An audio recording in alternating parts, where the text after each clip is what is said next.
మీరు ఇంత non veg తింటే మీ బాడీ ఏమవుతుంది? ఇప్పుడు చిన్న చిన్న పిల్లలు ఉన్నారు, ఓకే, వాళ్ళు నాన్ వెజ్ తింటే వాళ్ళకు 50 ఏళ్ళకు వచ్చే ప్రాబ్లంలు 25 ఏళ్ళకు వస్తాయి. ఓకే, మళ్ళీ అన్నిటికన్నా పెద్ద నేను ఒకటి మీకు ఎగ్జాంపుల్ ఇస్తా. ఓకే, మీరు హైదరాబాద్లో ఉంటున్నారు, మీ దగ్గర 2 వీలర్ ఉన్నా 4 వీలర్ ఉన్నా, మీరు పబ్లిక్ ట్రాన్స్పోర్ట్లో పోయినా ఉస్మానియా దవాఖానాకి వెళ్ళండి. ఓకే, ఉస్మానియా దవాఖానాకు పోతారు కదా, అఫ్జల్గంజ్లో ఉంది దవాఖానా. అక్కడ జనరల్ వార్డ్ కన్నా పోండి, పోస్ట్ ఆఫ్ వార్డ్ కన్నా పోండి, 100 మంది ఉంటారు. 100 మందిని అడగండి, మీరు నాన్ వెజ్ తింటారా, మీరు నాన్ వెజ్ తింటారా, మీరు నాన్ వెజ్.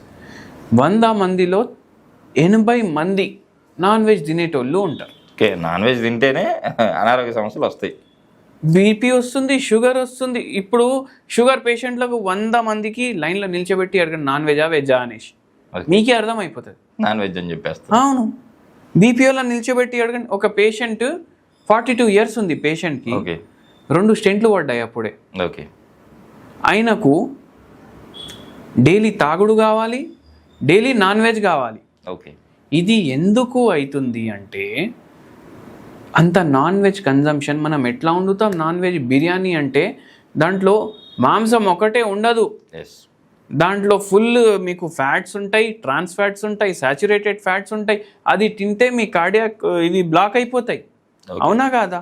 ఎథిరోస్క్లిరోసిస్ అయిపోతుంది మీకు. ఓకే, అండ్ అది మనం అవాయిడ్ చేయమంటున్నాం.